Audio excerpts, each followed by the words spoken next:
Welcome to today's edition of the Rush 24/7 podcast. Greetings, my friends, and welcome. We are here, as promised, Rush Limbaugh, the whole crew. Of course, the crew doesn't really matter much, because I'm what counts. On Friday, let's go. And now, from sunny South Florida, it's Open Line Friday. And actually, this is a day where the crew is crucial. This is a big day. It is our 26th annual Curathon. Radiothon, Curathon. The objective, to cure the blood cancers. Leukemia, lymphoma, non-Hodgkin's lymphoma. And we do it in conjunction with the Leukemia Lymphoma Society of America. 26 years that we've done this. And this one, I'm really anxious about this. I get more and more anxious every year as the Curathon approaches and as the day arrives. 26 years. And I think all but 2 of those years, and it may be all but 1, but for 24, 25 years, we have always done better than the previous year, which just astounds me. For all of the obvious reasons. I mean, the amount of real appreciation that I have for every one of you. I mean, I have that each and every day. I count my lucky stars each and every day that of all the people in America I could attract as an audience, it's you. You're just the best audience anybody in media could have. And you come through each and every time you're asked, and it's a mind-boggling thing to realize. This is also a challenging year. This is our 2nd year of doing the Curathon without Kit Carson. This was his deal. I mean, we were all involved in it, and I, of course, am the face and the voice of it. But it was Kit who early on developed the relationships with all the people at Leukemia, Lymphoma, and stayed in touch with them and coordinated various things about this day, the logistics throughout the year. And it just doesn't feel the same. Having him here and on the other end of the line here reporting statistics to me, relaying messages, suggesting things to say, criticizing other things I've said. So there's a void there. That there's a void in our hearts over the fact that Kit isn't here, but we know he's here in spirit, and we know that he is. We know that he is every bit as much a part of this as he ever has been, because while there's a void in our hearts, he remains right there. Now let me give you a telephone number. And I'll be repeating a number throughout the program. It's 877-379-8888. And that's the phone number to call to donate to the Leukemia Lymphoma Society of America and our Curathon. You can also donate at rushlimbaugh.com. You can also donate at our Facebook page. And you can donate at our Twitter page. Online donations rapidly taking over phone, but if you want a phone call to donate, you can do that at 877-379-8888. 26 years of doing this. And such a great cause, and with such great people. Everybody at the Leukemia Lymphoma Society that we deal with on this day has been personally affected by one or more of these blood cancers, either themselves or members of their family, close friends, even members of the organization. And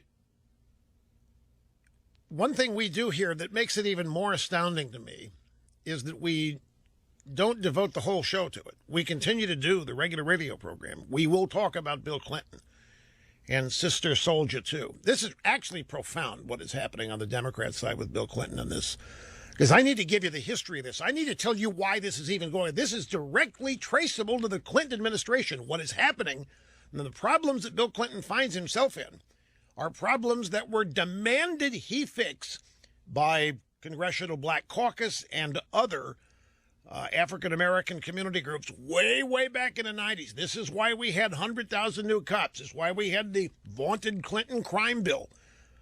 The very people who demanded that this kind of thing be done to clean out crack cocaine-ravaged neighborhoods, the same people demanding that, and now the same people that have started Black Lives Matter and are dumping all over Bill Clinton and he's not alone in saying what he said about who Black Lives Matter is and how hypocritical they are.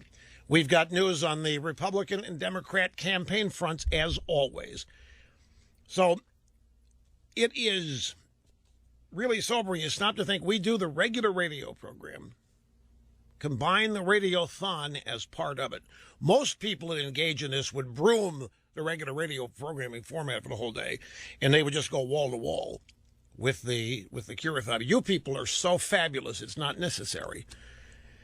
The way this all began, very briefly, when I began to do this national program in New York in 1988, it was a convoluted setup because we couldn't get the program on a New York affiliate for the first couple of years. And then we did. And that program that was on the New York affiliate happened to be a national program. It wasn't tailored to New York locally.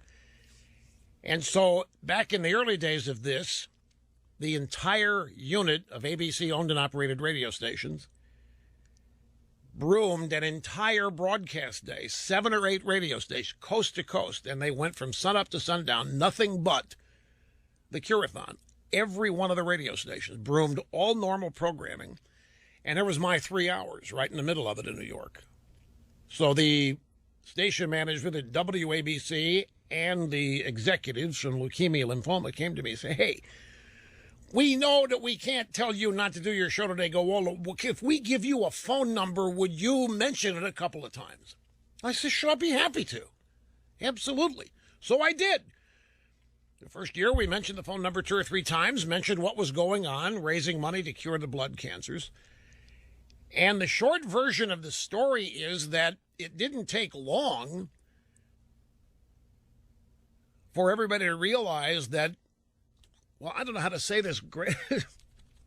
You people were generating more money in our 3-hour radio program, more donations, than that entire multiple station, wall-to-wall, 12-hour sun-up to sundown day. That's not to condemn that. It's just to talk about how amazing all of you are. And so now the entire Radiothon, Curathon, takes place on one day, on one program, on over 600 stations now, of course, for 3 hours, but we don't even go wall to wall with it. And even at that, all of you continue to set records each and every year, except for a couple of years. I think 2008 was a down year because of the economic collapse, and there was one other, but I don't remember which one it is. As I say, I always get anxious. You know me, meet, surpass expectations every day, every month, every week, what have you. And so we come to you once again, trying to reach into your heart and to your mind, and to continue to ask you to assist this valiant effort to cure the blood cancers. I've said it every year, if everybody in this audience just contributed $1, we would automatically establish maybe an entire record for all charitable activities, just to illustrate how many people there are, and if everybody just gave $1. Now, of course, that doesn't happen, but the numbers of people who donate, the amount of money per capita that comes in always goes up every year, and we continue to sit here and look at the numbers in amazement. We really do. I don't know how. I've run out of ways to say thank you. I've run out of ways to tell you how much we appreciate it. I trust by this time you're fully aware of it and are ready and are aware of the drill. The mission of the Leukemia Lymphoma Society is to cure leukemia, to cure lymphoma, Hodgkin lymphoma, myeloma, and to improve the quality of life for patients and their families. And that's a big deal. That is happening. Life expectancy is expanding. Quality of life is expanding. Assistance for families, patients is expanding. Research continues to prove worthwhile with great advancements and results in drug therapy, treatment therapy, and diagnostic therapy. The pass-through is phenomenal. There's no huge overhead here. This is not like some charities that take 40% of what's donated to pass around to live on. The Leukemia Lymphoma Society passes on almost everything that comes through. There's very little overhead because of the mission. They receive no government funding either.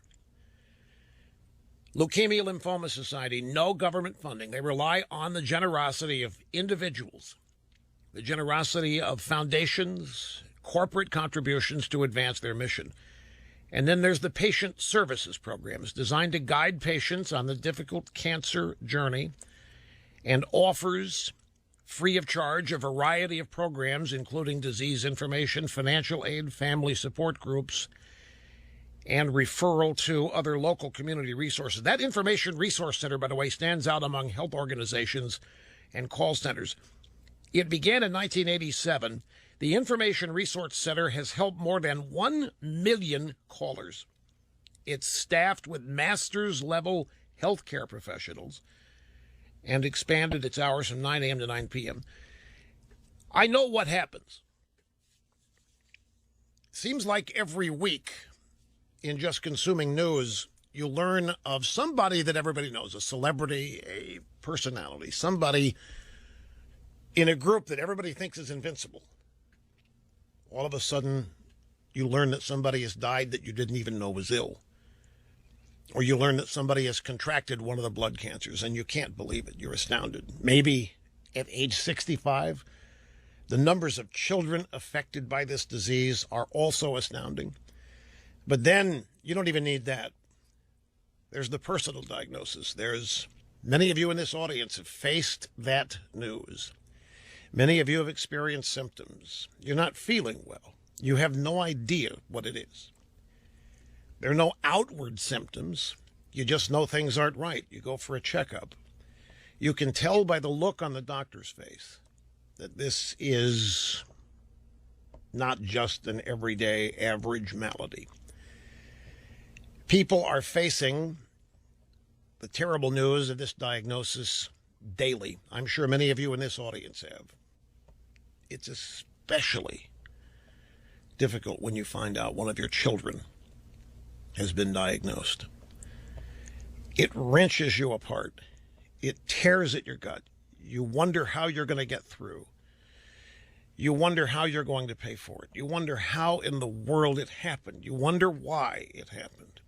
You go through all of these different phases.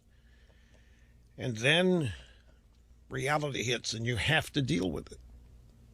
That's when you learn a lot about yourself. That's when you learn a lot about people you love. And that's when you learn a lot about people you are yet to meet. That's when you find out what the people at the Leukemia Lymphoma Society do each and every day. They're there. They're waiting. They know that you or somebody like you, somebody in this audience, many people in this audience are going to get that diagnosis. They deal with it constantly. They have dealt with it personally. The doctors involved know.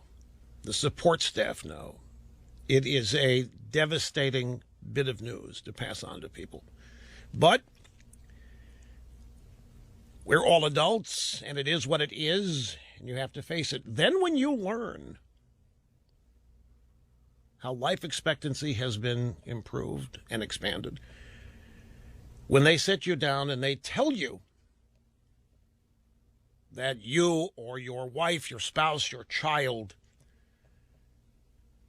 has a bit of a better future than you initially thought, then you go through a period of rejoicing because it won't be as bad as you thought, primarily because people like you throughout the years have enabled the research and the counseling and the assistance to the families and all of the medical aspects of curing the disease. And in the process of curing it is limiting its scope, limiting its strength, attacking it. There are all kinds of advances that have taken place in leukemia and lymphoma research that have helped cancers not related to the blood.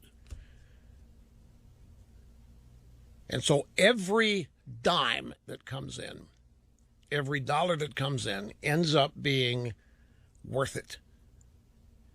Personally transferable to people who are going to face this diagnosis in just in the course of this program, just in the course of the busy day today. Lots of people are going to find out that for nothing they did, absolutely no fault of their own, not for one reason, they have been diagnosed with the blood cancers. And that's where you come in. It's where we all come in. And we're here today, as we are one day a year, to do what we can to make it as less tragic, less jarring, less depressing, and perhaps even hopeful for people who get that news. The telephone number is 877-379-8888. It's that number every year if you want to donate, if you can, anything whatsoever to leukemia, lymphoma. Also at rushlimbaugh.com, our Facebook address, Twitter account as well. We have goodies. We have premiums, as we do every year, based on how much you donate. You got a little gun of a prize. I'll go through the list of what those things are. All of this, by the way, is at our website, rushlimbaugh.com. Every aspect of what we're doing today, you can see, you can donate, you can find out what the premiums are. Take a brief time out now. We'll come back and continue. Again, 877-379-8888. Today is a day that we advance on curing blood cancers and maybe save some lives. We don't know, but that's the objective. You may never know personally what your donation has done, but you can be confident, you can rely on the fact that you are helping tremendously in ways you may never know. Don't doubt me. The Leukemia Curathon is on. Make your pledge online at rushlimbaugh.com or on Facebook /Rush Limbaugh or call 877-379-8888. 877-379-8888. This is the EIB Network.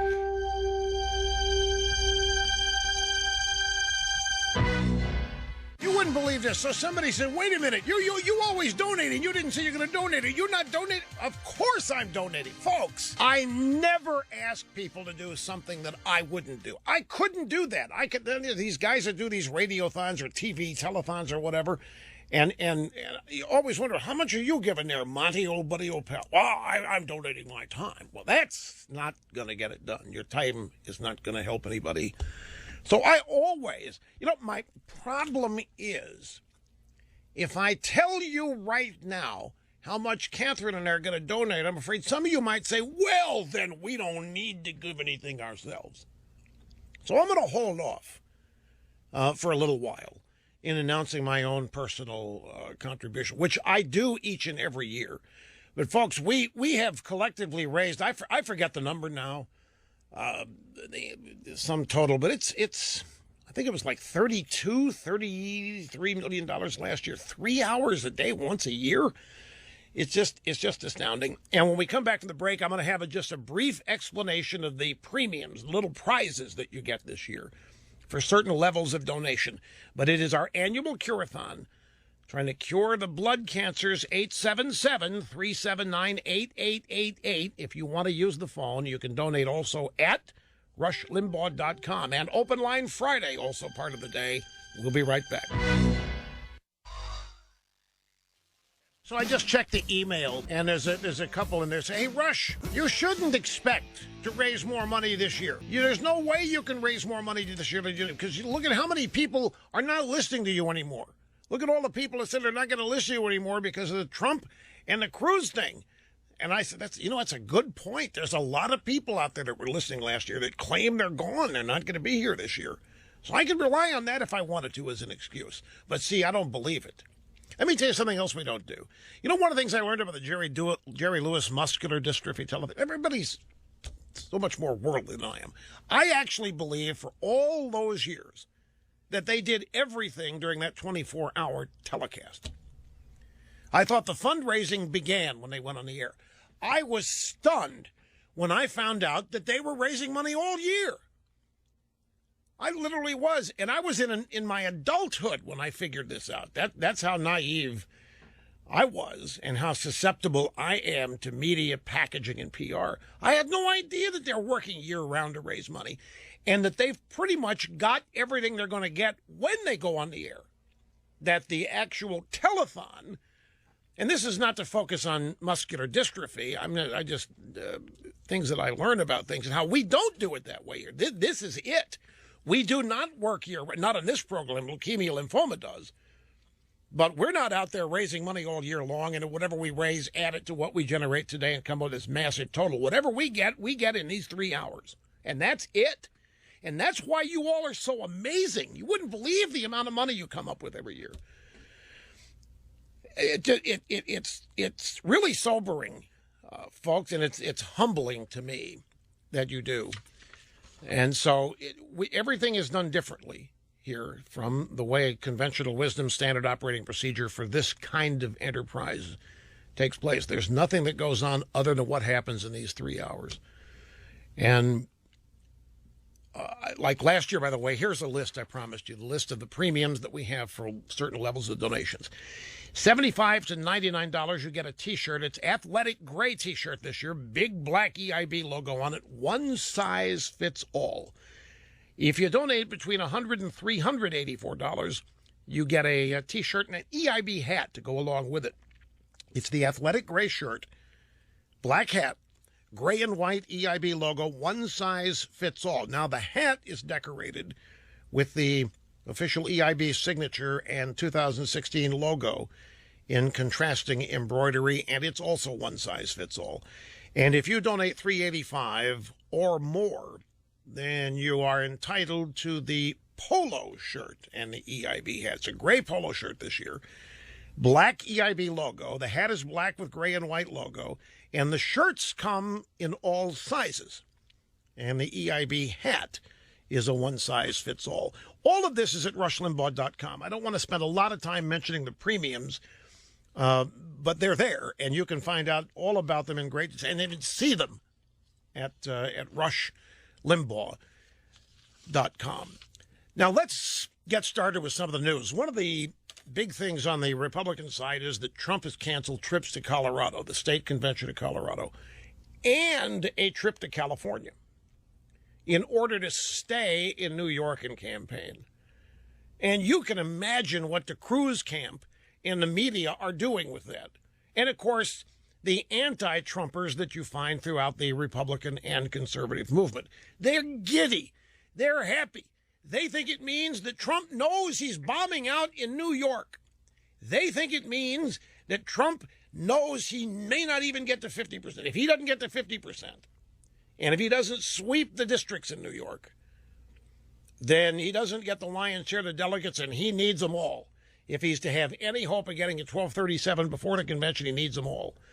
And I don't know whether they just learned this at the Trump campaign or whether they've known it, but it's too late for Democrats to register in New York to vote in the Republican primary. The deadline was March 25th. And I don't know the Trump campaign knew that.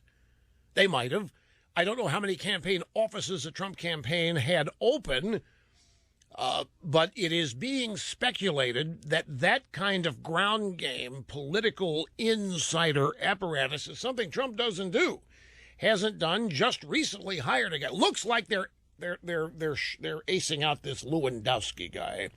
Lewandowski made a power play, by the way. Trump goes and hires Paul Manafort to actually manage the delegate massage and the delegate sales job at the convention. And Lewandowski immediately ran a power play on the guy, ostensibly saying that you can't get to Manafort without going through me. And Manafort went to Trump, said, look, I'm not working this way. This is a summary.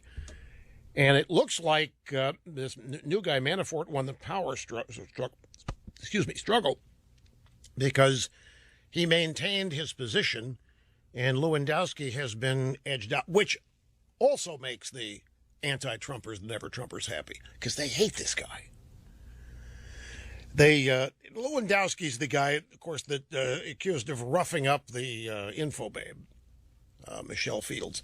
So you can make of it what you want. Then there's an AP GFK poll out that shows Trump's negatives are at an all-time high of 70%. But so are Hillary's. And they're not 70, but Hillary's are sky high to boot.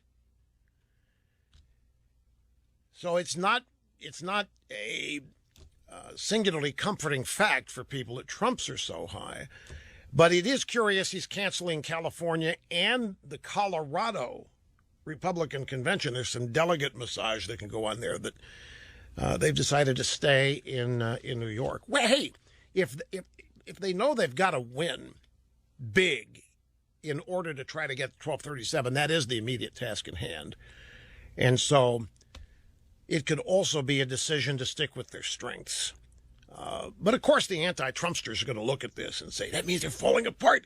They didn't think they'd ever have to do this. This is Trump's home state. He shouldn't have to campaign here at all. He should be able to go to Colorado and California. He should be able to ignore New York. It's his home state.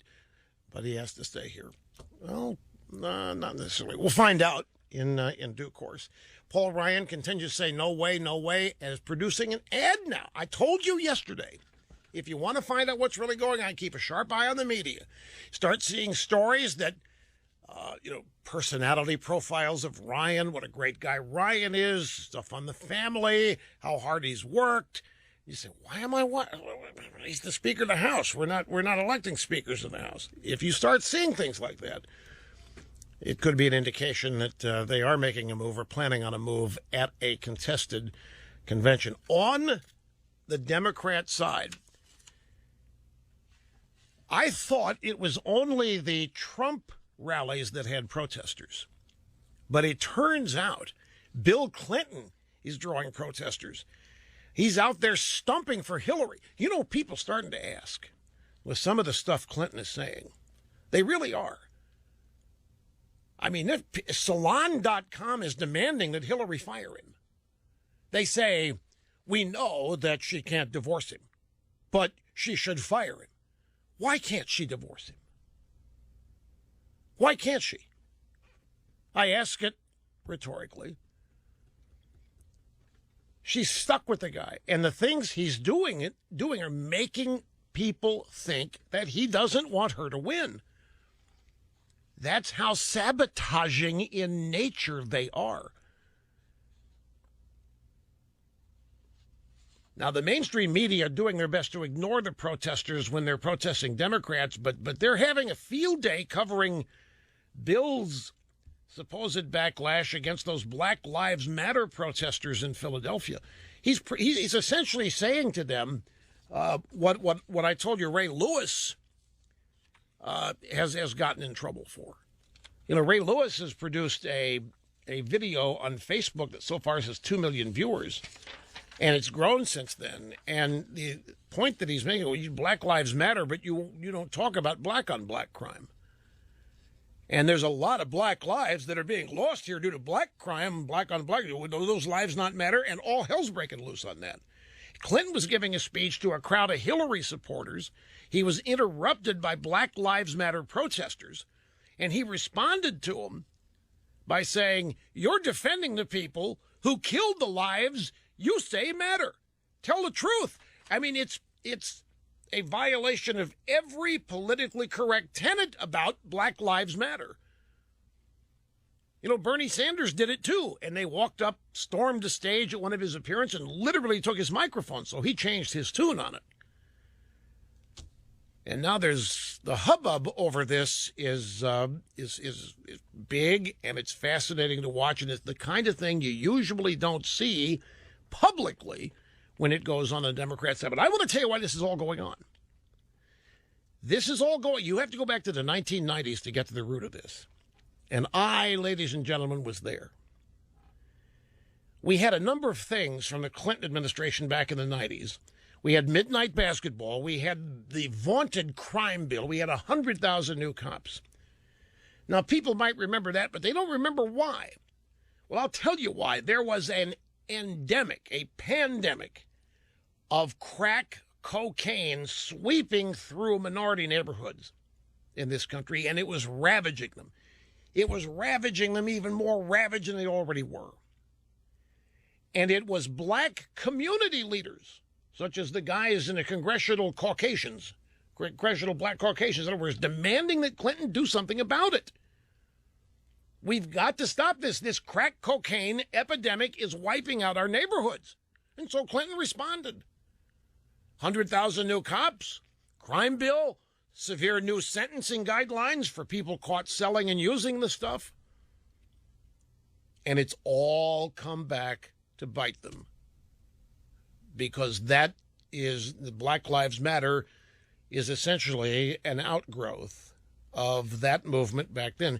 Meaning all of this police attention, the Black Lives Matter and other civil rights groups are running around complaining about police brutality and the police being mean and police murdering innocent young blacks walking the street while waiting to go to college and this kind of thing. Well, it turns out that all of this ramped up police activity, policing and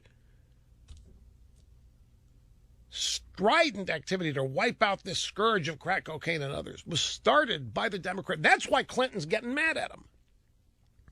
That's the unspoken truth here. The reason why Clinton's lashing, he resents being protested by these people because they're the ones that demanded he do what he did. And he thought he was doing a good thing. He thought he was responding to their demands. So he went out and did it, and now they're upset that the cops are behaving the way they're behaving. They're upset that crime is being treated as a crime and people are dealing with it. All the while they want to try to pass this off as having something to do with the Republican Party and racism. This whole universe is owned and operated practically exclusively by the Democrat Party. There's more on this. Got to take a brief time out. Here again, the phone number for donations to our Curathon today, as we attempt once again to attack and cure the blood cancers for the Leukemia Lymphoma Society of America. 877-379-8888.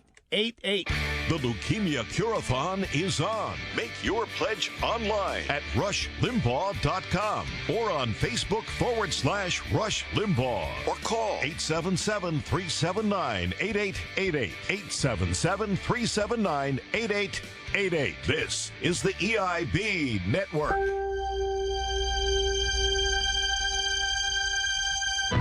Here are the details. It was the 1994 Violent Crime Control Act. That's what Bill Clinton did. This is the act Clinton used to put 100,000 new cops on the street. But that never happened, by the way.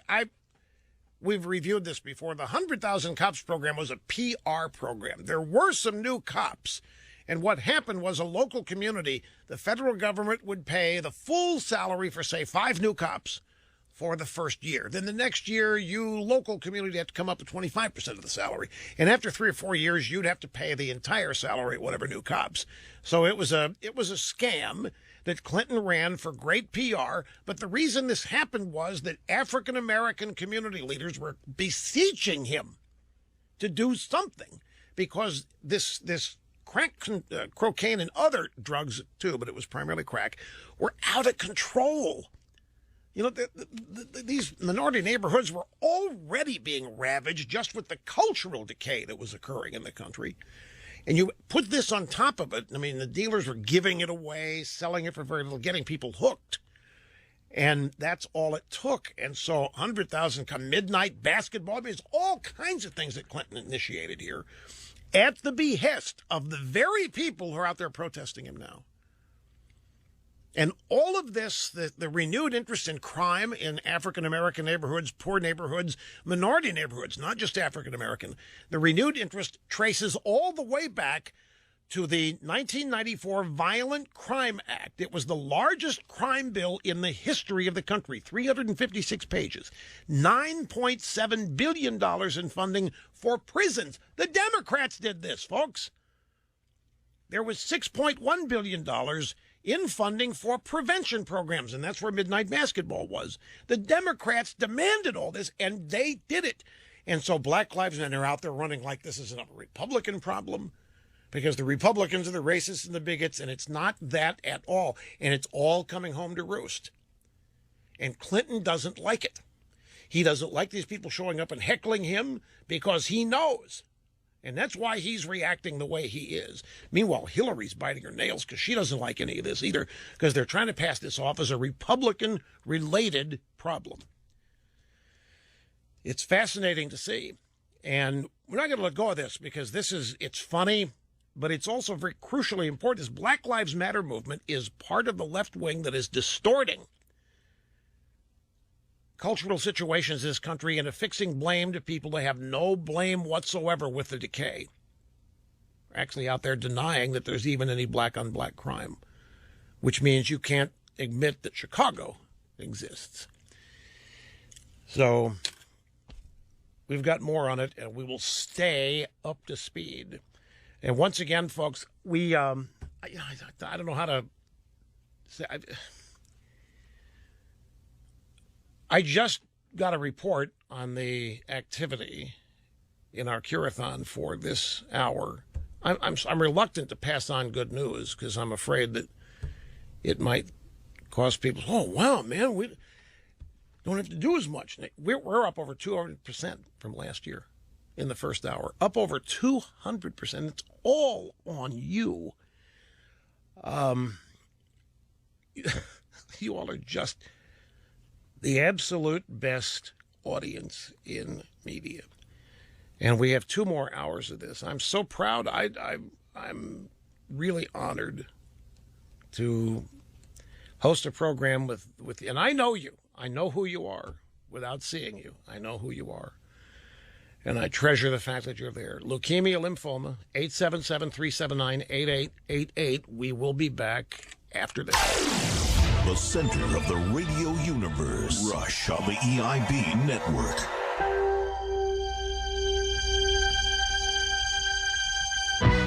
'26th annual Radiothon, Curathon, as we once again seek to cure leukemia and lymphoma. 877-379-8888. If you want to call, or rushlimbaugh.com, you can donate there and find out everything we're doing at my website. The views expressed by the host on this program documented to be almost always right, 99.8% of the time. Almost. Great to have you here, folks. It's Friday as we roll on. From sunny South Florida, it's Open Line Friday. And we are going to get to your phone calls. And it's going to happen in this half hour. If you're on hold, I appreciate your patience. Promise you, we will get there. We're doing 26th annual Radiothon to cure the blood cancers today in conjunction with the Leukemia Lymphoma Society of America. We have set up any number of ways for you to once again be champions like you are and help us out. The telephone number to donate, 877-379-8888. You can donate online at rushlimbaugh.com. You can donate online at our Facebook page and even at our Twitter account. 26th year that we are doing this. And as I said in the opening hour, I get anxious every year when we do this. You would think that it would become routine. Okay, we've done this 25 times. There's another. Folks, I look at this like I look at pretty much everything in life that I'm serious about. If I'm going to do it, I want to do it as well as I can. I want it to. If I'm going to do something, do it better than I did the day before. That still is a driving force. If it's playing golf, if it's show prep, if it's doing this program, whatever it is. And it's not like I thought it would be. When I was younger, when success was a dream, a far distant dream, and I was imagining what it would be. By the way, it's nothing like I imagined it to be. Certain things are, but most of what I call success is nothing that I thought it would be. One of the things was that I thought when I got to 65, which I am now, at 65, done this 30 years. And I remember my dream was I'm going to be a success. So that meant I'm going to be number one. I'm going to be the most listened to. It's going to be for as long as I do it, I'm going to be number one. And I figured, okay, time to get 65, maybe be doing it 3 days a week, 2 hours a day, phoning it in. I could no more imagine doing that today than ever. The truth is, I've never probably worked harder in terms of prep, intense focus, putting pressure on myself. It's been the exact opposite. The longer I do it, the harder I work at it. And it's the same thing with this. We're in our 26th year of trying to cure the blood cancers. And every year but two during these 26, we have beaten our previous year. You have. You have. I really don't do anything but give you the vehicle. You do. And it makes me so fortunate, feel so damn lucky to have you in my audience. And not just for this, not just for this reason, not just because of this day, but for so many different occasions, that things that have occurred to me in my career over the years, and you have hung in there. And more importantly, you have admitted it, that you've hung in there. They come around and ask you what you're listening to, you tell them. And I can't ever express my gratitude for it. The same thing here with the Leukemia Lymphoma Society and our Curathon. It matters. I want to tell you about my first experience with cancer. My parents, my brother and I were not babied. We were not shielded. We were not thrown into circumstances that might have been traumatic or not for our best interest. But by the same token, my parents did not sugarcoat life. They wanted us to know what it was. My first encounter with cancer, in this case, it was not blood cancer, it was lung cancer. My father had a cousin. His first name was Rusby. I always laughed at that name. That was one of the funniest names I've ever heard, Rusby. Last name was not Limbaugh. He was my father's cousin, however, and he was my father's good friend, and he was a doctor. And Rusby would come over. I'm talking about when I'm 7 years old, 8 years old, 9 years old. I remember, and he was a volatile, loud guy, Rusby was. And I can remember him having loud discussions with my father about cancer. I didn't know why at the time. I mean, they're in the kitchen. I'm in a little room in a small house. You can hear in the living room what's going on in the kitchen. And they're arguing over whether or not there'll ever be a cure for it. And I remember Rusby telling my dad, I said, Rush, he had a raspy voice. They're never going to be cured. Don't you understand, Rush?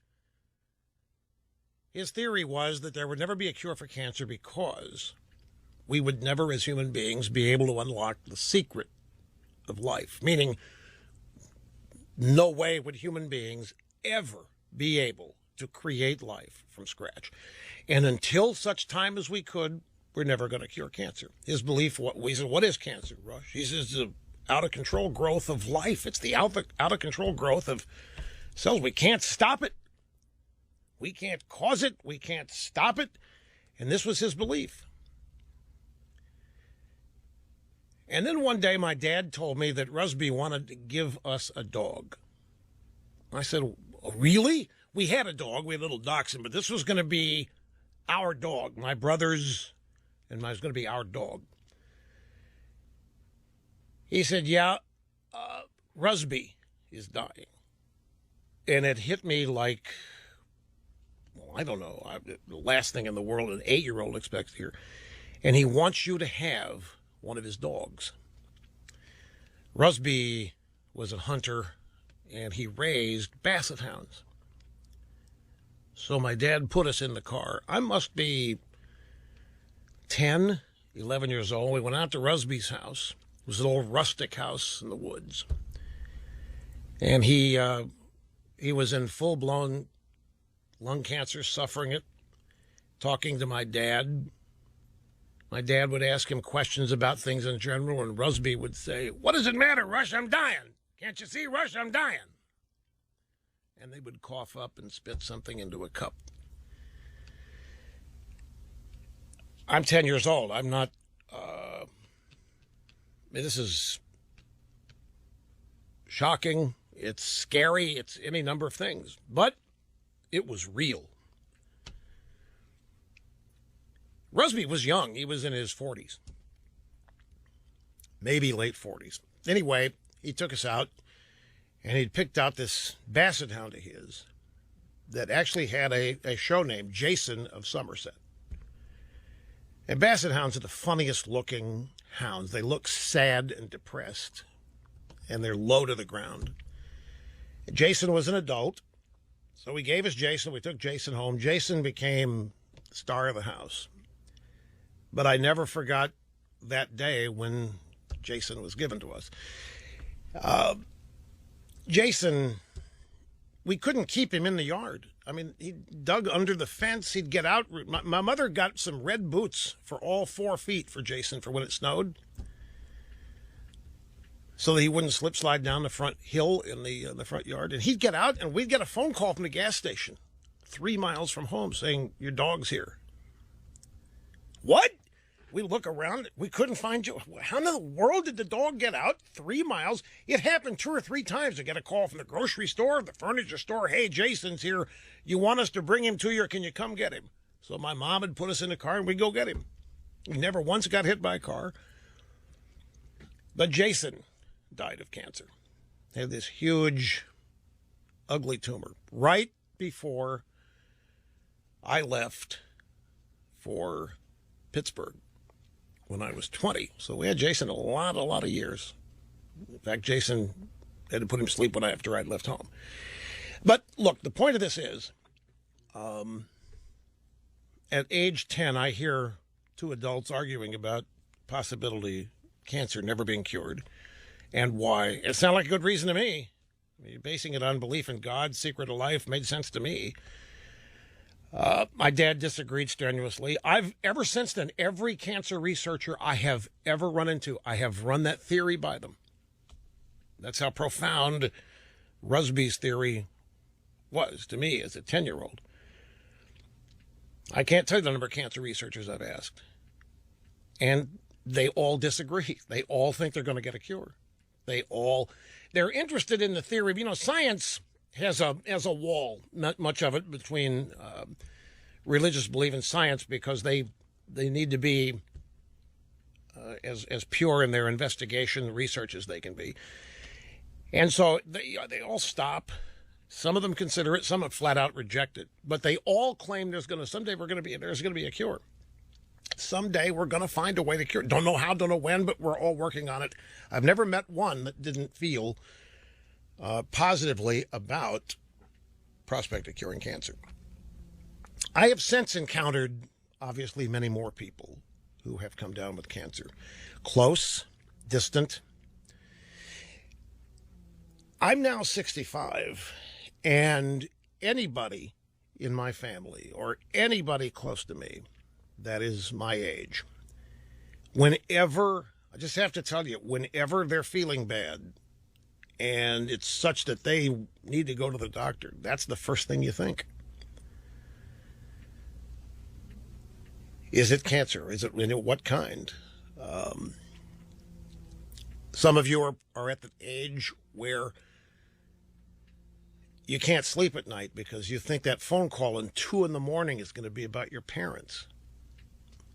I've been through that too. And sometimes it is. Millions of people are going to have fears of cancer confirmed about themselves.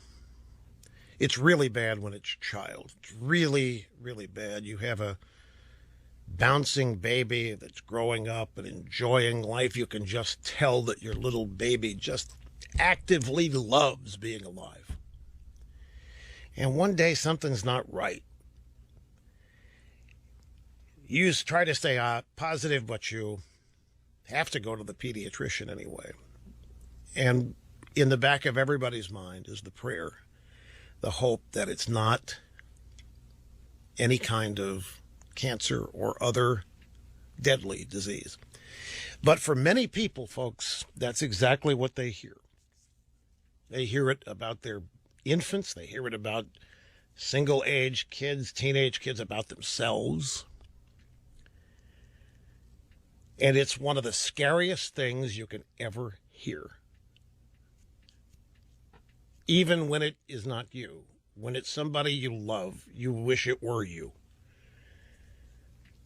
And that's when you start thinking and wondering and asking, what kind of advances have been made? You hear about cancer all the time. You see people talking about it, raising money for it. You read reports in the news every day that this has been tried with cancer, that's been tried. But you don't keep a running tally of it because you don't have a personal connection to it until you do. Then you start trying to remember what you've read and you start asking. And that is when, in those circumstances and others like it, that is when, if you end up with a diagnosis or somebody that you love ends up with a diagnosis of leukemia, of Hodgkin lymphoma, non-Hodgkin lymphoma, myeloma, any of the blood cancers, that is when you begin looking around for knowledge and support, good news. And that's where the Leukemia Lymphoma Society comes in, because they are able, in many cases, to share good news with people. They are able now to tell the diagnosee of vast improvements in lifespan after diagnosis. They are able to inform them of vast new medical discoveries and treatments because of ongoing research. They're able to share with them all of the new things that have been learned because of other cancer research that is shared. And the leukemia lymphoma people do the same thing. They learn things about other cancers that they share. And so something that you know exists and it's ravaging people each and every day, the day that it touches you, everything changes. It's like a slap in the face. It's like it's like nothing else matters. It's like you immediately start making your tally of good behavior, bad behavior. Do I deserve this? Do I deserve beating it? You go through every emotion you can possibly imagine. And they'll tell you none of that matters. The disease doesn't know gender, it doesn't know race, it doesn't know economic circumstance, it doesn't know anything. It just happens. And the Leukemia Lymphoma Society and everybody there is able to, in many cases, offer much brighter outlook than what you first think when you hear the news that you or somebody close to you has been diagnosed. And that's why, folks, what you do here each and every year with your contributions and your donations, you help lessen, I'm sure it's happened to you personally, some of you, it lessens the shock. It shortens the amount of time people spend in introspection, self-pity, and enables them to get in gear and start doing what has to be done with what's available to treat the disease.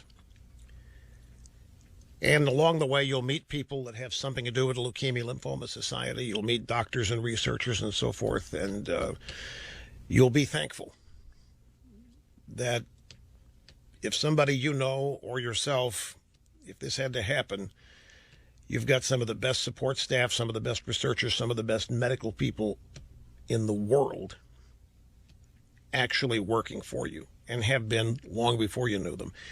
The number to donate is 877-379-8888. That's the phone number at rushlimbaugh.com. You can do it online. I've got to take a break, but there's just a little more to this. When we get back, don't go away. The Leukemia Cure-a-thon is on. To make a pledge, call 1-877-379-8888. That's 1-877-379-8888. Or donate online at rushlimbaugh.com. You're listening to the EIB Network.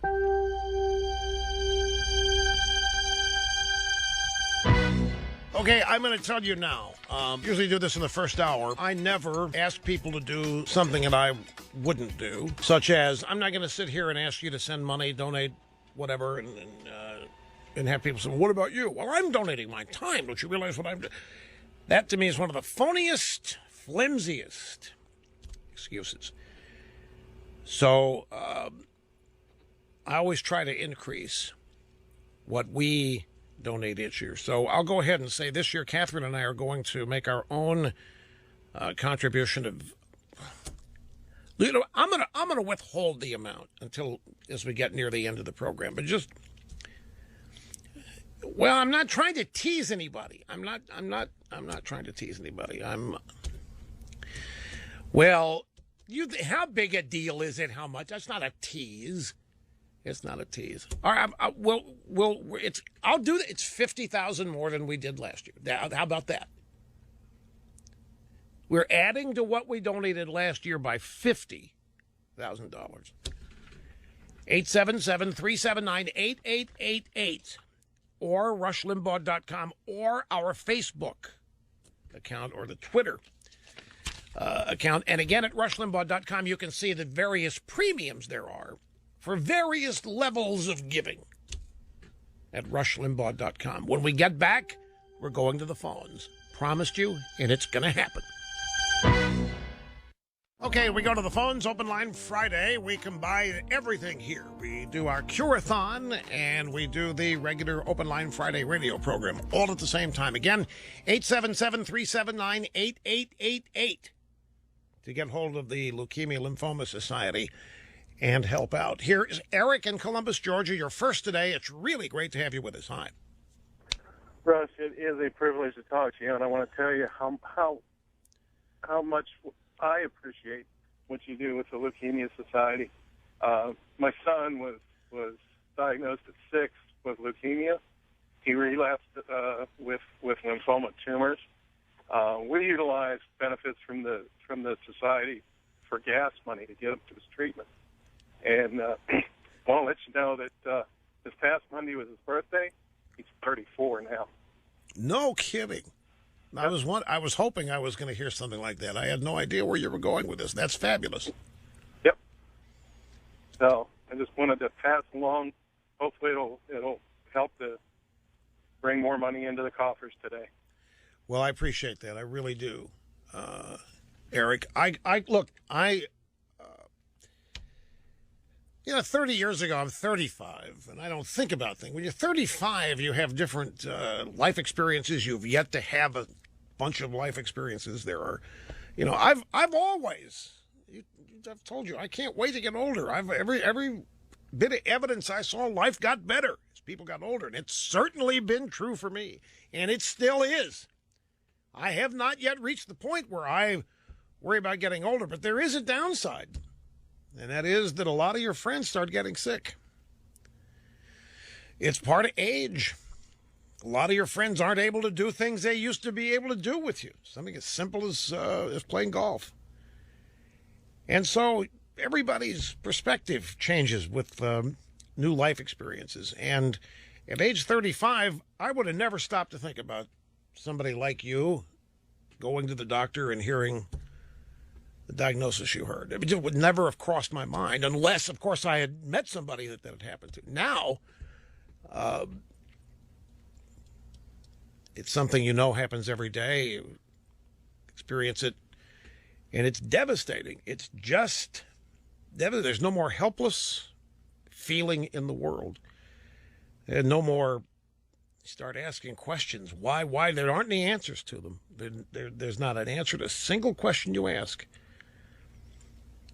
When you hear something like that about your child, all you can do is snap to and avail yourself of the best there is that you can access to do what you can for your child or yourself or your spouse or whoever. And again, that's where the Leukemia Lymphoma Society shines. That's where they come through. There's a new study of a chronic kind of leukemia. This is called myelomonocytic leukemia. It has identified genetic markers that predicted which tumor samples would likely respond to treatment.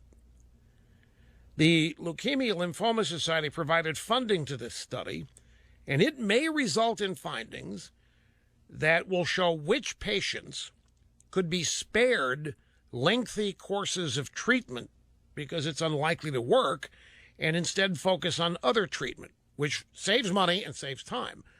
I mean, this is huge. To identify genetic markers that predict which tumor samples will respond to treatment and which won't. All they have to do is diagnose properly, and then they will know what not to attack because there's nothing that'll work, or what to attack. And that's just one example of some of the latest and greatest advancement in research that's made possible by the Leukemia Lymphoma. These are all volunteers, by the way, at the society itself. Nobody gets paid much for doing this, if any at all. It's a volunteer effort, and it's made up of people who have been impacted, affected by the disease. They're in their 67th year. They've invested $1 billion into research. $1 billion, in addition to their time and money. From donations, people like you, in nearly every therapy currently used to treat blood cancer patients. And as I mentioned earlier that they collaborate. Their research on leukemia and lymphoma will produce results that are worthwhile and valuable, applicable to other forms of cancer. One of the great success stories of that kind of collaboration is that drug, Gleevec, that we talk about every year for acute myeloid leukemia. The Leukemia Lymphoma Society joined with Dr. Brian Drucker at Oregon Health and Society University to make a precision medicine a reality. And Gleevec goes way above and beyond just the blood cancers. It's for some, it's been a really miracle drug. There's just a couple of examples of the advancements that are being made. But this identifying genetic markers, that's huge because that can save a lot of money and time. When you know that there's certain tumors that you just don't have any treatment for, or they're not going to respond to treatment, then you choose another way to attack rather than waste time and money on something that you know you don't have any medicine for. It's brilliant. Here's Bob in Quincy, Illinois. Bob, you're next. Great to have you on the EIB network. Hello. Oh, hi. Thank you, Rush. You commented and explained Bill Clinton's Black Lives Matter situation regarding his past record as a politician. What I was wondering is, to me, the message, when I heard it and when I read the transcript, it sounded almost word for word what's a populist message. I would have guessed Donald Trump said that if you just gave me the transcript. What specifically? What specifically? If you can remember it. It's not a test. I just want to know specific. He said something about crack or either drugs or hopped up on things. You know, I mean, it would have been a very, racially charged statement coming from Donald Trump. And I mean, I think it was a very legitimate statement, but hopped up on drugs and killing other kids and so forth. I mean, it just struck me as a very... Now, I'll tell you what I think's going on. You're asking me, I think, if this was Clinton trying to protect his record or trying to help Hillary. I think there's two things happening here with Clinton. One of them definitely is trying to protect his record. You have to understand Bill Clinton's mentality. Bill Clinton is the first black president. In his mind, he really was. And that mattered. Bill Clinton's the kind of guy that, specious, dumb, stupid awards have a lot of substance. Of course, he's not black. But Toni Morrison, a renowned African-American writer, dubbed him America's first black president because he had the ability. He grew up in Arkansas, and that apparently means he had the ability to know what it was like. Well, Clinton's the kind of guy who eats that up, absolutely adores it, and he thinks it inoculates him from any allegation, any suspicion that he's racist. So when Obama threw the race card down on him back in 2008 in the campaign, when he and Ted Kennedy were in South Carolina, he took it personally, and he hasn't liked Obama since. And this Black Lives Matter thing, Clinton is genuinely ticked off about this because the very people Well, now they're representatives, but the very people that came to him and begged him to do something to stop the ravaging of the African American and minority neighborhoods. It was crack cocaine that was doing it. And they came to him and they asked him to do something about it. They needed more police. Folks, this is 1994. They needed more police. Can you imagine? They needed more police. They got Midnight Basket. They did anything they could come up with to occupy African American and minority youth so that they would not be out engaging in destructive behavior. So there's Midnight Basketball, all these new cops. And Clinton got it done. He's 100,000 cops, spent more money on a crime bill than had ever been spent. And now here these people are coming back and blaming him and blaming Hillary and showing up and protesting him. I guarantee you he takes it personally. There's no doubt he takes this personally. I've heard people say that he's engaging in a Sister Soldier moment because that helped him in his first campaign, 1992, when he came out against Sister Soldier for whatever she was doing. I forget the details of it, but it was the equivalent of a liberal Democrat criticizing a fellow liberal Democrat that happened to be African American. So it showed that he was a moderate, not a liberal. It enabled him to cross a bridge and be seen as a centrist. And that redounded well to his benefit. I don't think he's doing that now.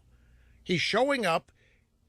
In his mind, he's the star. He's the rock star of the Democrat Party. You don't go out and protest this guy. This doesn't happen. And certainly not the first black president. So he's taking it personally, and he's reacting personally, and it's really not helping Hillary. And she is looked at now as on the verge of losing control of her campaign. I just saw a story, and this is the second one in a week. This is from Salon.com by H.A. Goodman. Hillary's world collapsing around her.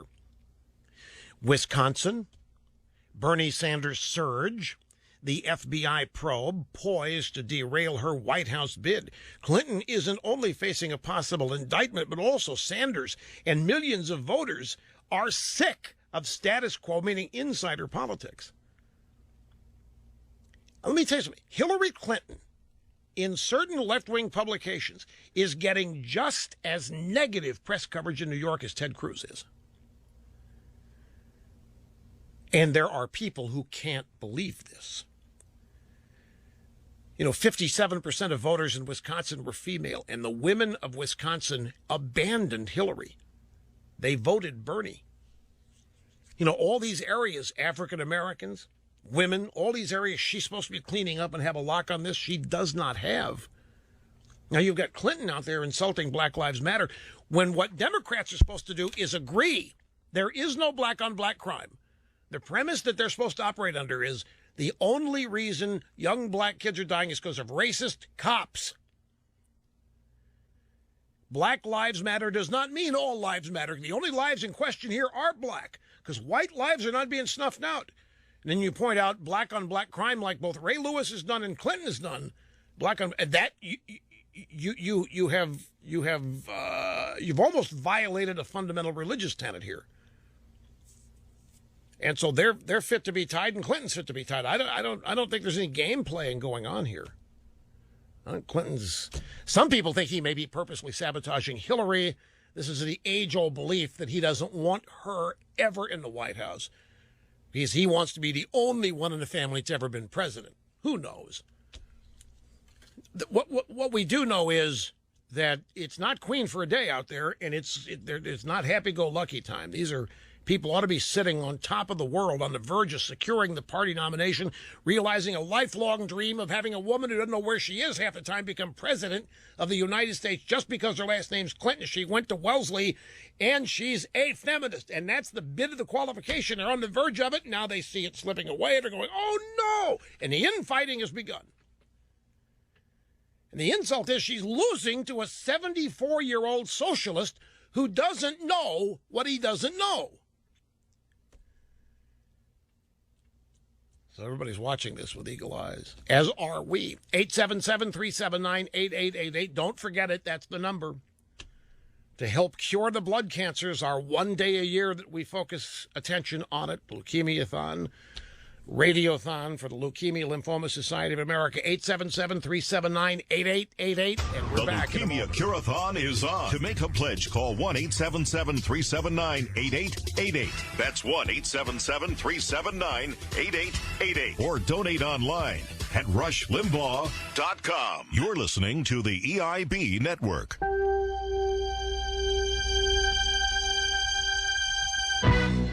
And once again, 877, we pay for it. It's a toll-free call, 379-8888, to help out the Leukemia Lymphoma Society of America continue its great work on curing the blood cancers. And it's all made possible by people like you year-round. And just a reminder, folks, I learned things late in life. Like I mentioned, a lot of these telethons, they raise money year-round, and then they go on the air for the telethon for their 3 hours or 12 hours or 24. And it's made to look like they're raising all that money in the period of time they're on the air. That's what I always thought. And I was really impressed. Dasimir's Jerry Lewis can barely stay awake, barely talk, singing song at the end and pulling in the last $2 million to put him over the top. Wow, that's just amazing. Little did I know that 95% of it's raised before they even go on the air. We don't do that. We start at zero every year here. I mean, it's all right in front of you. There's nothing that you don't know going on behind the scenes to boost it, to boost it, to bump it up. We wing it and we pray it. One day a year for 3 hours. We just put it out there and hope and pray and keep our fingers crossed that you are able again to help out. We know you all want to. It's not a question. This is being able. These tough economic times, everybody understands that. That's why everybody is so greatly appreciative every year when everybody comes through to the degree we outperform the previous year. 877-379-8888. Here's Ethan, Hillsborough, New Hampshire. Great to have you on the program. Hello, sir. Hey, Rush, thanks for taking my call. Yes, sir. Yeah, my name's Ethan Zahn. I was the winner of Survivor Africa, the reality show, and I'm also a two-time cancer survivor. And I just want to thank you and all your listeners for funding organizations like Leukemia Lymphoma Society because, like you and your hearing, I was lucky enough to get a second chance because of a drug that LLS funded at the very time I needed it. So I had two bone marrow transplants, and between the two transplants, this new drug emerged on the market, and that was a drug funded by LLS. You have won the Survivor series? Yes. Pretty ironic. Cancer Survivor was on a reality show called Survivor. The show that's on CBS. Exactly. And yours was Survivor Africa. Yep. One of the earlier seasons, the third season of Survivor. Third season. And what you benefited from transfusions or transplants, did you say? Transplants. Yeah, I had a rare form of blood cancer called CD20 positive Hodgkin's lymphoma. And I had an autologous stem cell transplant, which failed. And then I had an allogeneic transplant, which kept, and I used my brother, Lee, as the donor. How long were you in treatment? I was in treatment from age 35 to about age 40. Wow. And went on to win one of those Survivor contests. Well, I won Survivor before I got cancer. I don't know if there's a correlation or not. Oh. Well, that's still impressive. Thank you. But I really do want to assure everyone who's making a donation today that, the work that these doctors are doing, the work that Leukemia Lymphoma Society is doing is saving the lives of real people like me. Thank you, Ethan. Sometimes it's important. No greater testament could we have. Appreciate that. We'll be right back here, folks, out of time. The most powerful name in talk radio, Rush, on the EIB Network.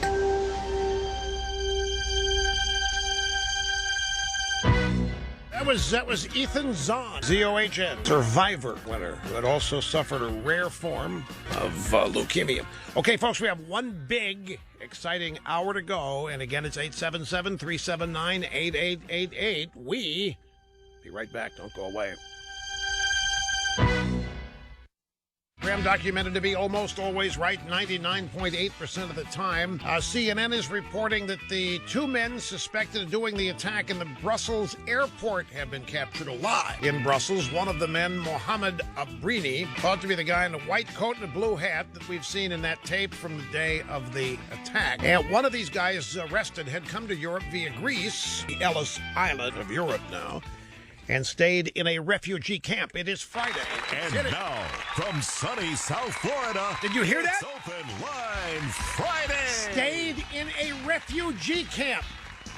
And we had this big ceremony yesterday where Obama settled the first Syrian refugees in America with a pledge and a promise for many more.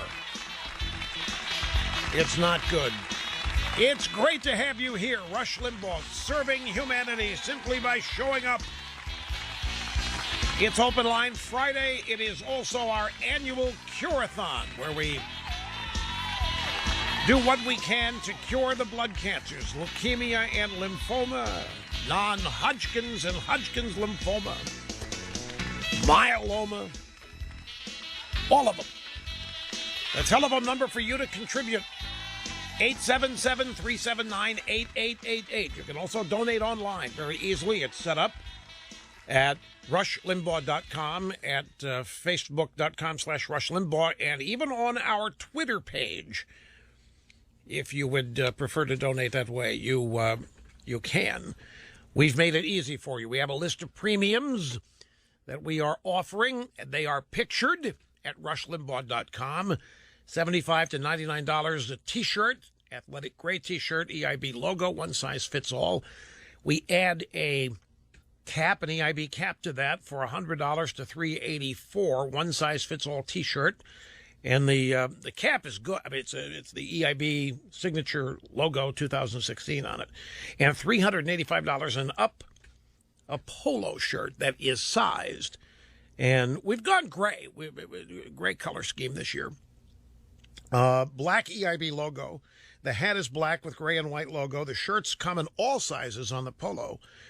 And an EIB hat cap decorated with the official EIB signature logo 2016. It's embroidered on there. It's not just, hand stamped on there like some cheap thing you'd find at a knockoff store. It's actually embroidered, and it's one size fits all. So this is it. This is our final hour. Actually, I've been told that the number will be active throughout the weekend, which is a good thing, because there are replays of this program. This program ends up being used as best of or segments of it over the weekend. And it'll also be part of the weekend review, which we do. And so the people will be hearing about this throughout the weekend, and it'd be silly for the phone number to be dead. And online will still be working at least through the weekend as well. And this is simply an accommodation that you want to make. Not everybody can respond during these 3 hours. Even if you're hearing about it, you might not be able to. But there's plenty of time to do so. I wanted to tell you who our last caller was. We're sitting here, and Snerdley puts up a guy. His name is Ethan. Where was he calling from? Yeah, somewhere in New Hampshire. Ethan from New Hampshire. He said, hey, and he told the story. I just want to thank you. You're doing great things here. And he told his personal story that he had won the Survivor Series, one season on CBS, and he had needed a couple of stem cell transplants from his brother, rare form of blood cancer. And I'm listening to this, and he's going on and on. This is incredible. He's a young guy, athletic. He's been involved in soccer and so forth. So we went and looked him up, and his name is Ethan Zohn, Z-O-H-N. And I have a story here from 2013 from the CBSNews.com site. Just a few months ago, Ethan Zohn couldn't leave his New York apartment unless he was going to a doctor's appointment. The reality TV star was facing his battle with Hodgkin's lymphoma head-on for a second time, undergoing treatment and getting rest while his body battled the disease. Again, this is 2013. Ethan Zohn told CBS News, I am in remission. Today is a special day. 1 year ago, today, I received my brother's stem cells. My brother was a match. They wiped out my body. They infused my brother's stem cells into my body. So if you take my DNA sample, it's like my brother. Season 3, Survivor Champ, feeling a lot better these days, training for the Boston Marathon, gearing up for the Cycle for Survival in New York. It's a national indoor team cycle event held at various Equinox gyms to raise money to fight rare cancers by funding research led by Memorial Sloan Kettering Cancer Center, which is where our beloved Kit Carson was treated. This was his event, too. You know, he personified this event. He was here from day one, and he was the organizational energy and brains behind it for the entire time he was here with the program. And it was, you should have seen people get in gear when he was diagnosed. And he went through remission for a while. You know, this disease has so many ups and downs, so you can't, those of you who have experienced it know. But the treatment has gotten so promising that there are a lot of great positive signs, and sometimes there's relapse. And in the case of Ethan Zahn, he beat it twice. And we thought HR had beat it. And he was just trucking along just fine for months and months. And then one day, you could just tell. You could just tell. It was sad. But it's really bad when you go through these ups and downs and you think that you've beaten it, and then it comes back and you just never know. This is why it is so important to support the ongoing research. Just try to stay ahead of the disease. Ethan Zahn's experience is like a dream come true. What's missing in this story, I'm sure, is how hard he worked. It takes a toll on the patient. In these stories, Survivor winner Ethan Zahn, I'm feeling good. He went 5 years of hell, and I'm sure his family did too. 5 years for the payoff. There's always this lingering in your mind that it can happen again. His case with the stem cell transplant and the basic sweeping of his DNA and the replacement, there might be less concern. But the reason it says here in this story that he was so focused on his efforts in the cause was, quote, the drug that I was on was literally passed by the FDA 2 months before I needed it. I was diagnosed in 2009. The drug wasn't available, and I relapsed, and then the drug was available. So in those 20 months, I was in remission. The drug came to fruition and was able to be used, and it helped save my life. He was also a contestant on The Amazing Race on CBS in 2011. He said, actually getting the diagnosis is almost a little bit of a relief, because with my symptoms leading up to it, I was going crazy. I had itchy skin. I couldn't sleep. What was more difficult was when I realized getting the news that the cancer returned, that was deflating. I felt like I had failed, he said. So I went public. My choice was a cathartic way to deal with my situation. I helped create, and the media helped nurture, this vision of hope and this source of strength and survival. And then the cancer came back, and I felt like I'd let people down. I felt a little embarrassed. So try to imagine that. And the reason I can understand it, he's been the beneficiary of all kinds of people donating things, including their time. And so people go to, I don't want to call it trouble, but I mean, they agree to participate in transplants and testing to see if the transplants work. They go through the emotional ups and downs with you as a family member. Remission happens and you feel like a failure. And you feel like you've wasted everybody's time. And you're worried that they're going to think the same thing. Of course, nobody ever looks at it that way. But this is just what the disease does to you. And I'll tell you, where the backstop for all of this is exactly what he says here. the Leukemia Lymphoma Society. My choice was a cathartic way to deal with my situation. I helped create, the media helped nurture this vision of hope. It's the Leukemia Lymphoma Society doing that. Now, a lot of people do not have the ability to go public as Ethan Zahn did. He was a known individual as a reality TV star, an athletic champion, and he was able to engage in public sharing of his work on this, and was able to get feedback, was able to get encouragement. A lot of people do this within the confines of total anonymity. They're not celebrities, and they're not wealthy. And that's the thing about the disease. It doesn't know any of that. It can't. It doesn't choose. It does not discriminate, as they say. And so you hear stories like Ethan Zahn, you realize what's possible. You realize the kind of things that make it possible.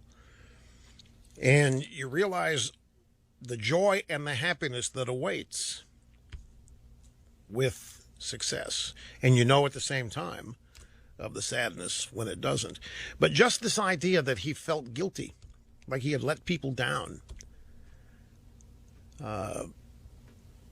that's fascinating to me. That's how personal it is. That's everybody who contracts this disease, I think, becomes aware of all the people helping. And you don't want to let them down. But they never are, is the point.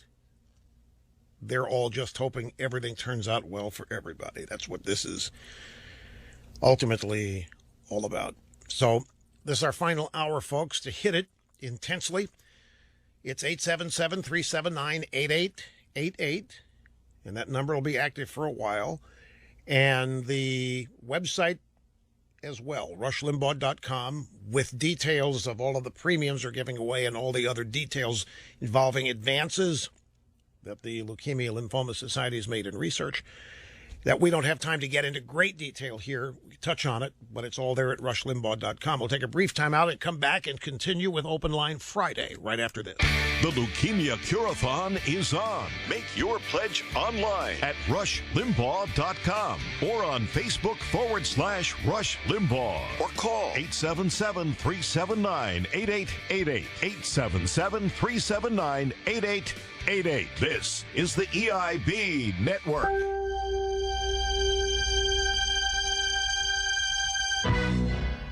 The phones we return is Abraham in Toronto, Ontario. Abraham is 14 years old. Abraham, how are you, sir? It's great to have you on the program today. Hi. Hi, Rush. It's great to be here. Thank you, sir. I'm a big fan of your show, and I listen anytime I can. I was wondering, is there any way that Ted Cruz could possibly win the nomination? And if he does, can he beat Hillary? You know, it's interesting. We had another 14-year-old call here a couple weeks ago asking the same question, the 14-year-old from Texas. And I'm going to tell you exactly what I told him. I think it's entirely possible. It looks like a long shot to win 1,237 delegates before the convention. It looks like that may be a long shot for anybody. So when you go to a contested convention, it becomes wide open. And Abraham, I have to tell you, the political establishment at both parties is right now dazzled and amazed and a little bit frightened of how well the Ted Cruz ground game is being waged. Cruz, it turns out, has kept a lot of his offices in various states and districts open. And he is out. His people are now actively whining and dining, if you will, working on people who are going to be delegates. Because it'll be a second ballot win if Cruz is to win this. Now, you've probably heard that the establishment doesn't want Cruz, and once they get to the second ballot, or maybe even the third, that they'll try and put in their own candidate who maybe has not even been part of the primaries. And I wouldn't put that past them. You know, I hear all these people say, no, they'll never do that. Rush, they'll never do. It's going to be Cruz. It's going to be Trump. It can't be anybody else. The Republican Party wouldn't be so silly as to simply disenfranchise millions of people who have voted in these primaries, 70% of whom have voted for either Cruz or Trump. The party would never tell those people that the whole process here didn't matter. And I say to myself, they sure as heck would. If it meant holding on to what they have personally.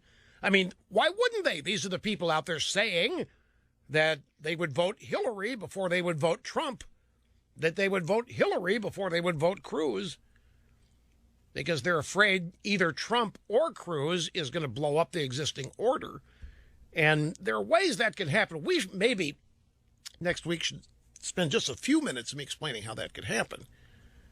But one of the ways, if you are a powerful lobbyist on K Street and you earn $500,000-$600,000 a year, and the reason you're paid that is because you have an in with certain members of whatever party, Republican or Democrat, either in the Senate or on Capitol Hill, and you're able to manipulate them and get them to vote the way people paying you want them to.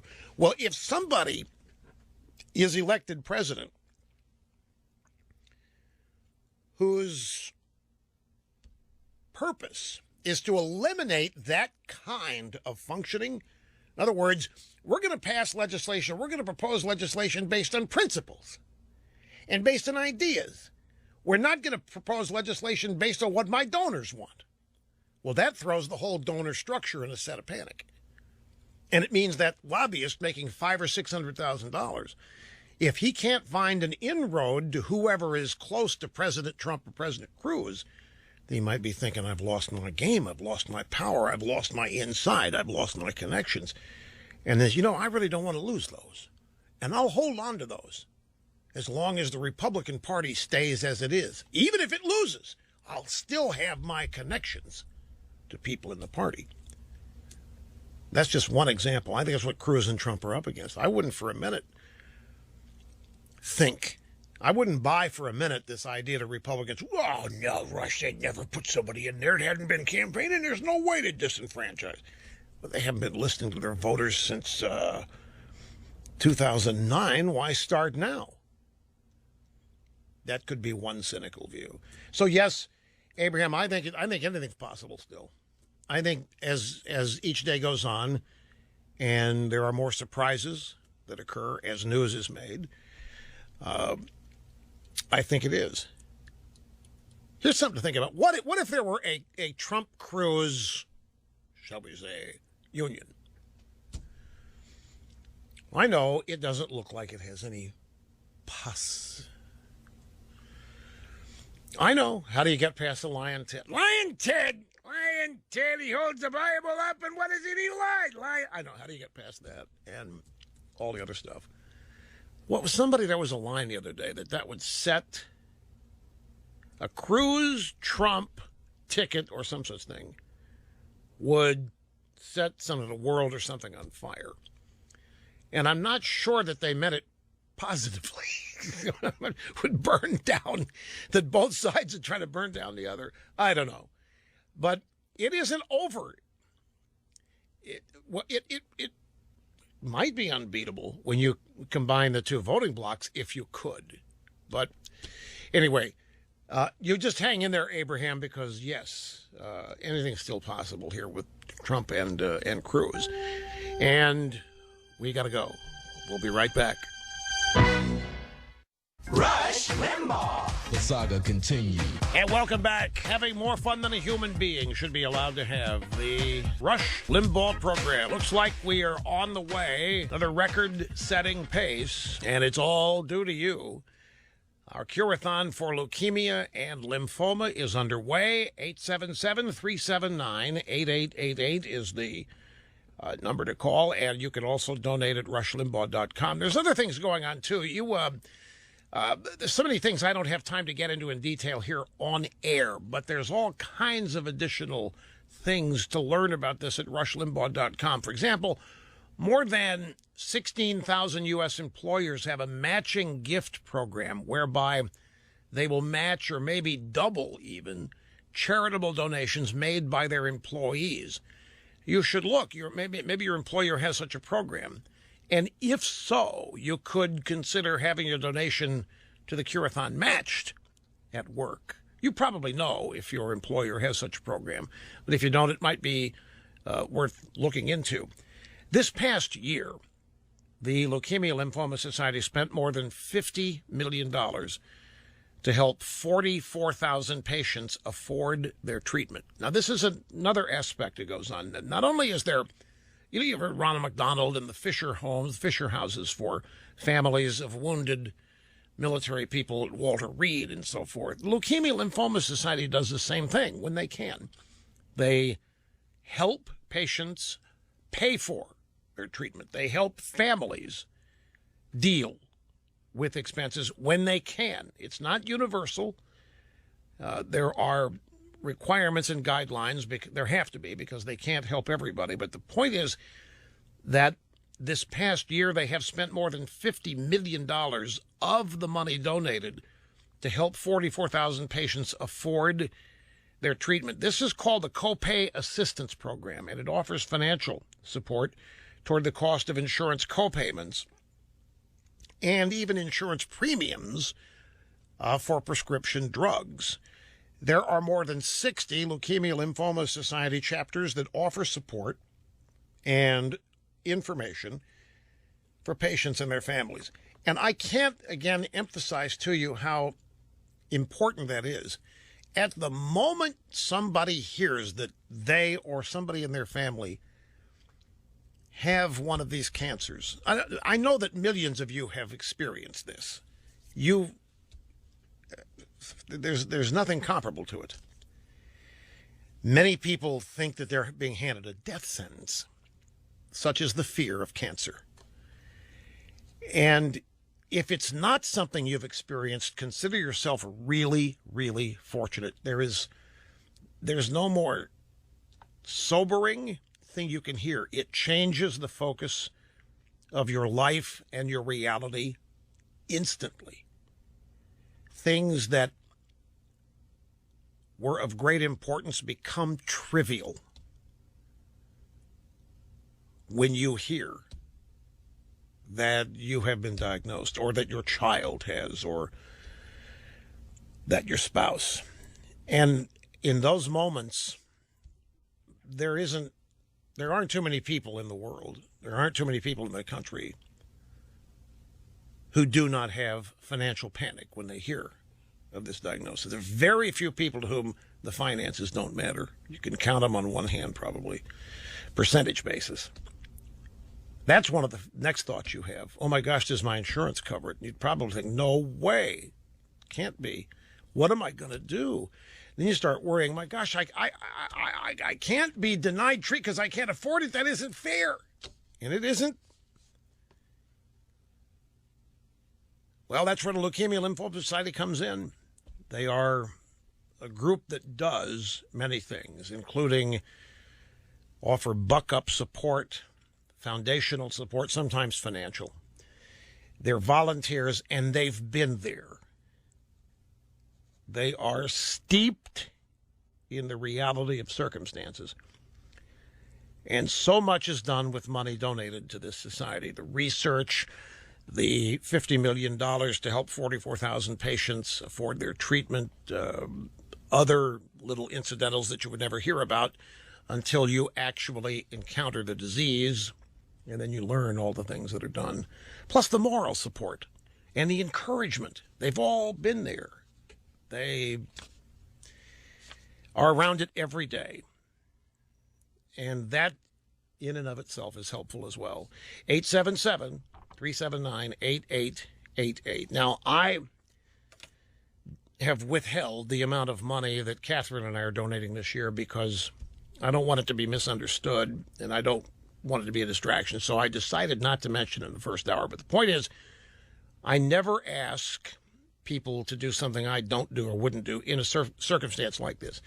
So last year we contributed $600,000, and we're going to add $50,000 to it. So our contribution this year will be $650,000 on top of whatever is collected from all of you. And it is sizable. It is phenomenal. I don't have actual numbers and we won't have the money, but we're up like 18 to 20%. And I have to tell you, can I be bluntly honest? I didn't think that would happen because so many people said they're not listening to the program anymore. By the way, hello to those of you who weren't. I don't care. You continue to come through and rise above everything. And it is the most heartwarming. Folks, I am one who thinks we are losing the country. Culturally. Politically. I'm one who thinks that we're in the middle of a crisis here. Unlike, apparently, many who live in Washington who don't see it, I see the foundational fabric that has kept this country solidly together, the rule of law, the respect, the morality, the traditions, the institutions that have separated our nation from others, that has contributed to this thing called American exceptionalism. It's under assault. It's under attack by people who resent it, who have never loved it, who have never felt part of it, have deep resentment, and they are succeeding. There are attacks on one of the fundamental building blocks of this nation that sets it apart from all others, religious freedom. Religious freedom is under assault like you can't believe. And the states that are attempting to stand, it is nothing new. It's already in the Constitution, but because the Constitution is not working, well, I take that back. The Constitution always works. What happens is a bunch of people are ignoring it because they know nobody's going to hold them to account. So states are basically passing laws that do nothing but repeat what the Constitution says. And here come do-gooder American corporations threatening economic blackmail. The latest is Mississippi. Well, my point in saying all this is, I'm one who believes that we have a crisis. I'm one who believes that we're on the road to a country culturally that will not be what it was when I was growing up. And it's days like this that encourage me. It's days like this that convince me that it can be beaten back and that we can win these battles taking place in the culture when there's so much decency and so much goodness, so much selflessness, even in admittedly not the best of economic times. I'm sure that many of you don't have the spare change that you've been accustomed to having. The economy being what it is, Obamacare rules and regs limiting the number of hours, the minimum wage raising, so that's causing people to lose jobs, causing people to never even be hired. The 40-hour work week is becoming 29 hours because of Obamacare. College graduates have so much debt that it will be years before that college degree is even worth what it cost them in terms of offsetting income that they've gained and earned in their careers. So 94 million Americans not in the workforce, it's different. And it's obvious there's not as much disposable income. You can even see it in the consumer spending numbers. And yet here you are every year. Here you are outdoing the year before. I don't know. We just greatly, profoundly appreciate it. And I personally am deeply moved. I every year I think it's going to be the year that we finally have topped out and we're not going to be able to beat the previous year. And I've never been right. And I'm not a pessimist. I try to be a realist, as you know, mayor of Realville. And you always surprise me positively, which is another reason why people, how do you stay so optimistic? How could I not be, given my experience on this program and with you in the audience? So one more time, 877-379-8888 to cure the blood cancers, rushlimbaugh.com. back after this. The Leukemia Cure-a-thon is on. To make a pledge, call 1-877-379-8888. That's 1-877-379-8888. Or donate online at rushlimbaugh.com. You're listening to the EIB Network.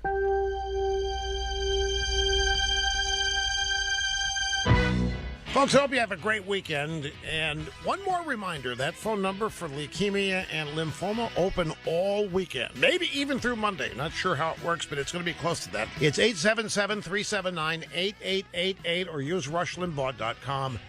Have a great one, and we will be back here on Monday.